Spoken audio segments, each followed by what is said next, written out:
नमस्ते, welcome to ideation for IAS. आज के इस करंट अफेयर्स के सेशन में हम बात करेंगे केरला की। यह है केरला लेजिस्लेटिव असेंबली, वहां की विधानसभा। केरला की विधानसभा के द्वारा 9 अगस्त 2023 को माने कि कल एक रेजोल्यूशन पारित करा गया। खबर कुछ इस तरह से हमारे सामने आई, द हिंदू से मैंने स्क्रीनशॉट लिया है।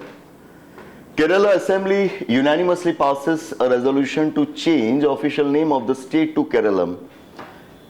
खबर हमें यह बता रही है कि केरला की विधानसभा के द्वारा एक रेजोल्यूशन पारित किया गया है, जिस रेजोल्यूशन में उन्होंने मांग करी है कि उनके राज्य का नाम जो केरला है उसको बदलकर कर दिया जाए, ऑफिशियली उसको कर दिया जाए केरलम। इस खबर को हमें समझना है पॉलिटिकल एंगल से नहीं, लीगल एंगल से, कॉन्स्टिट्यूशनल एंगल से।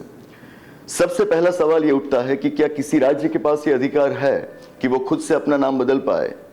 जवाब है नहीं। राज्य के पास ऐसा कोई भी अधिकार नहीं है कि वो खुद अपना नाम बदल पाए। वो अगर चाहे तो अपने शहरों का नाम बदल सकता है, वो अगर चाहे तो अपने जिलों का नाम बदल सकता है, अपने गांव का नाम बदल सकता है, लेकिन वो चाहकर भी अपना खुद का नाम नहीं बदल सकता है, क्योंकि राज्य का नाम बदलने का अधिकार हमारे संविधान ने सिर्फ और सिर्फ केंद्र को दिया है। हमारे कॉन्स्टिट्यूशन के बारे में कहा जाता है कि it has given to us a quasi federal system. एक क्वासी फेडरल सिस्टम हमें बनाकर दिया है हमारे संविधान ने। क्वासी फेडरल सिस्टम की जहां पर हमारे कॉन्स्टिट्यूशन के अंदर कुछ फीचर्स फेडरल सिस्टम के हैं, कुछ फीचर्स यूनिटरी सिस्टम के हैं। फेडरल फीचर्स माने कि ऐसे फीचर्स जहां पर राज्यों को अधिकार दिए गए हों कि वो खुद से अपने निर्णय लें, जबकि यूनिटरी सिस्टम माने कि ऐसे फीचर्स की जहां पर बातें भले ही राज्य की हो, लेकिन उनके बारे में निर्णय लेने की शक्तियां दी गई हो केंद्र को, केंद्र सरकार को। तो इन दोनों सिस्टम्स के फीचर्स हमारे कॉन्स्टिट्यूशन में पाए जाएंगे, इसीलिए उसको क्वासी फेडरल सिस्टम कहा जाएगा। ये भी एक ऐसा ही फीचर है जिसको हम एक यूनिटरी सिस्टम का फीचर मान सकते हैं, जहां पर मुद्दा राज्य का है लेकिन राज्य खुद से अपना निर्णय नहीं कर सकता है, उसका निर्णय केंद्र के द्वारा लिया जाता है। हमारे कॉन्स्टिट्यूशन का part 1 title for the same is union and it's territory. संघ और उसका राज्य क्षेत्र माने कि हमारा जो विस्तार है उसके बारे में प्रावधान हमारे कॉन्स्टिट्यूशन के पार्ट 1 के अंदर करे गए हैं।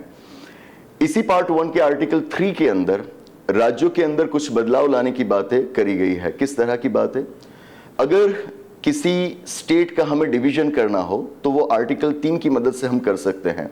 किसी स्टेट का हम डिवीजन कर सकते हैं, 2 या फिर उससे ज्यादा राज्यों को जोड़कर हम एक बड़ा राज्य बना सकते हैं आर्टिकल 3 की मदद से। अगर किसी राज्य का एरिया हमें इंक्रीज करना हो, किसी राज्य का एरिया अगर हमें डिक्रीज करना हो, तो वो भी हम अनुच्छेद 3 की मदद से कर सकते हैं। और अगर हमें किसी राज्य की सीमाएं बदलनी हो तो वो भी हम अनुच्छेद 3 की मदद से कर सकते हैं। इसी अनुच्छेद 3 में कहा गया है कि हम किसी राज्य का नाम भी बदल सकते हैं। That's it. तो अगर केरल राज्य का नाम बदलना है तो उस पर लागू होगा अनुच्छेद 3। अनुच्छेद 3 के मुताबिक राज्य के अंदर किसी भी तरह के बदलाव हमें लाने हो तो वो बदलाव लाने के अधिकार सिर्फ और सिर्फ संसद को दिए गए हैं। संसद को दिए गए हैं माने कि राज्य को नहीं दिए गए हैं, राज्य की सरकार को नहीं दिए गए हैं, राज्य के विधानमंडल को भी नहीं दिए गए हैं। यह काम सिर्फ और सिर्फ संसद ही कर सकती है। संसद को अगर अनुच्छेद 3 के मुताबिक किसी भी राज्य के अंदर बदलाव लाने हो तो उसको एक एक्ट बनाना पड़ेगा, एक कानून पारित करना पड़ेगा, एक अधिनियम तैयार करना पड़ेगा। और इस अधिनियम की खासियत यह है कि ऐसे कानून को बनाने के लिए संसद के द्वारा जो बिल तैयार किया जाएगा, उस बिल को प्रेसिडेंट के प्रायर रिकमेंडेशन के बगैर आप पार्लियामेंट में नहीं ला सकते हो। Prior recommendation of the president is compulsory. The way it is compulsory in case of money bill, it is also compulsory here. तो संसद में इस बिल को आप सिर्फ और सिर्फ प्रेसिडेंट के प्रायर रिकमेंडेशन के बाद ही ला सकते हो। साथ में कहा गया है कि प्रेसिडेंट इस बिल को पेश करने के लिए प्रायर रिकमेंडेशन देंगे, लेकिन उसके बाद वो इस बिल को भेजेंगे उस स्टेट के लेजिस्लेचर के पास, उस राज्य की विधानसभा के पास, to ask for their opinion. वो इस मामले में क्या मानते हैं, क्या उस राज्य के अंदर इस तरह के बदलाव होने चाहिए, उन पर उनका भी अभिप्राय मांगा जाना चाहिए। तो राष्ट्रपति इस बिल को भेजेंगे उस स्टेट की विधानसभा के पास, और उस विधानसभा को एक वक्त दिया जाएगा, एक समय सीमा तय करेंगे हमारे राष्ट्रपति कि जिस वक्त के अंदर उनको अपना अभिप्राय देना है। यहां पर गौर करने लायक बात यह है कि इस समय सीमा के अंदर अगर राज्य अपना अभिप्राय दे देता है वो देगा, जाहिर सी बात है, अगर उससे मांगा गया है तो वो देगा, लेकिन उनके द्वारा ये जो अभिप्राय दिया जाता है वो संसद के लिए बाध्य नहीं है। मतलब कि राज्य ने अपने अंदर किसी बदलाव के बारे में अभिप्राय दिया, उस अभिप्राय के खिलाफ जाकर भी संसद अपना नतीजा ले सकता है, वो अपना निर्णय ले सकती है। मतलब कि यहां पर it's not binding, states opinion is not binding upon the parliament. अगर समय सीमा के अंदर राज्य अपना कोई अभिप्राय देता ही नहीं है तो संसद के लिए तो काम आसान हो जाएगा। आपसे अभिप्राय मांगा गया था, आपने अभिप्राय दिया नहीं है, तो बिना अभिप्राय के हम अपने तरफ से अपना निर्णय घोषित कर देंगे, दैट्स इट। तो किसी भी सूरत में अगर हम देखें तो यहाँ पर राज्य के अभिप्राय की इतनी अहमियत नहीं है। आखिरकार संसद जो चाहेगी उसी तरह से इस डिसीजन को लिया जाएगा। तो एक कानून बनाकर आप किसी राज्य का नाम बदल सकते हो। अनुच्छेद 3 के मुताबिक जो अलग अलग 5 तरह के बदलाव की बात करी गई है, वो किसी भी बदलाव को आप कानून के तहत कर सकते हो। अब अनुच्छेद 4 में यह कहा गया है, हाँ पहले एक बात यह भी बता दूं आपको कि अनुच्छेद 3 में जहां पर भी लिखा गया है राज्य, राज्य में ही एक शब्द को जोड़ा गया है, दैट इज संघ शासित प्रदेश, दैट इज यूनियन टेरिटरी। मतलब कि जो चीजें वहां पर राज्यों के बारे में कही गई है वही बातें यूनियन टेरिटरीज को भी लागू होती है। मतलब अगर किसी यूनियन टेरिटरी के एरिया में हमें चेंजेस लाने हैं, अगर किसी यूनियन टेरिटरी के नाम को हमें बदलना है, तो वो भी हम अनुच्छेद 3 की मदद से ही कर सकते हैं।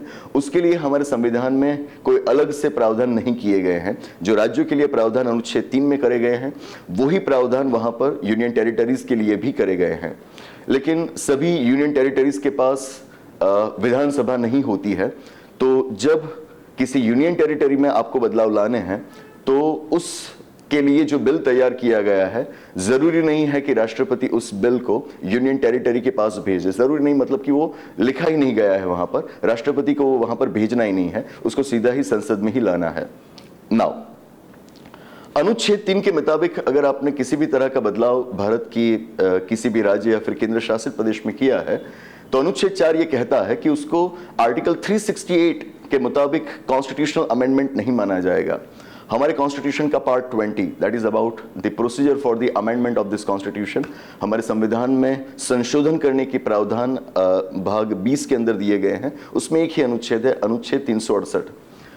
तो कहा गया है अनुच्छेद 4 के अंदर कि अगर अनुच्छेद 3 के मुताबिक संसद हमारे देश के किसी भी राज्य के अंदर या फिर केंद्र शासित प्रदेश के अंदर बदलाव लाती है, तो उसको 368 के मुताबिक संवैधानिक संशोधन नहीं माना जाएगा।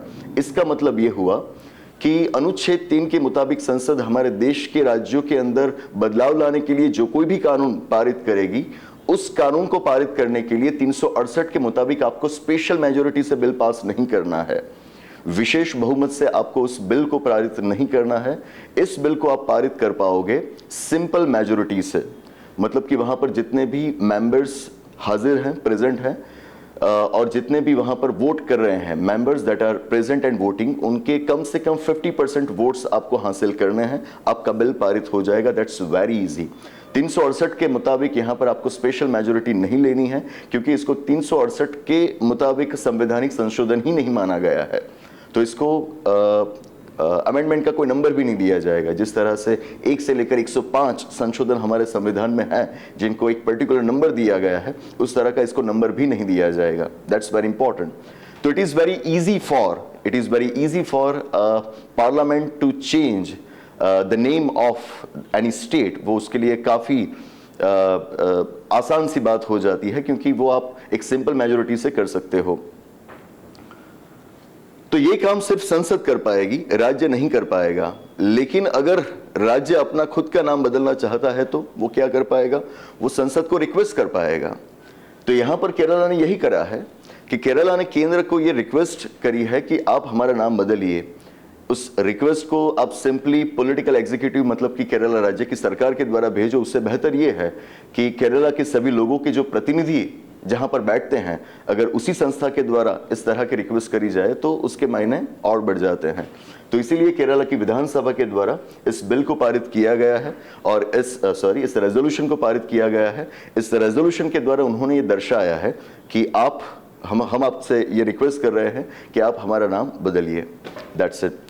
तो आने वाले दिनों में शायद इस पर कोई कार्रवाई हो, और इन्होंने बताया है कि इसको आप इमीडिएट बेसिस पर करो तो अच्छा है। तो हो सकता है कि आने वाले कुछ महीनों के अंदर हमें इस तरह का एक बिल देखने को मिले। That's it. किसी भी खबर को हमें पहले कॉन्स्टिट्यूशनल एंगल से देखना है, लीगल एंगल से पहले देखना है, पॉलिटिकल एंगल से बाद में।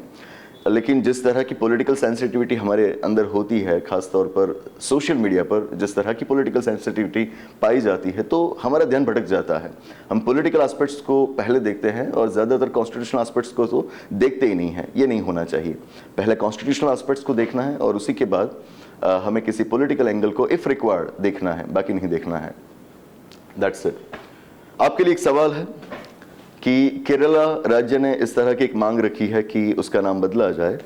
कुछ सालों पहले संसद ने एक राज्य का नाम बदला था, which is the state whose name was lastly changed. पिछले मैं कह सकता हूं कि 10 सालों के अंदर एक राज्य है कि जिसका नाम बदला गया है, उसके बाद किसी और राज्य का नाम नहीं बदला गया है। तो वो राज्य कौन सा है वो आपको ढूंढना है और हमें कमेंट बॉक्स में बताना है। मैं राज्य का नाम बदलने की बात कर रहा हूं, किसी की यूनियन टेरिटरी के बारे में ये बात नहीं है। मतलब कि किसी यूनियन टेरिटरी का अगर नाम बदला गया हो तो उसको यहाँ पर आपको जवाब के तौर पर नहीं देना है। राज्य का नाम मुझे बताना है कि जिसका नाम बदला गया था संसद के द्वारा पिछले कुछ वर्षों के अंदर। That's it. तो आने वाले सेशन में ऐसे ही किसी इंपॉर्टेंट करंट अफेयर्स के मुद्दे के साथ फिर मिलेंगे। Thank you.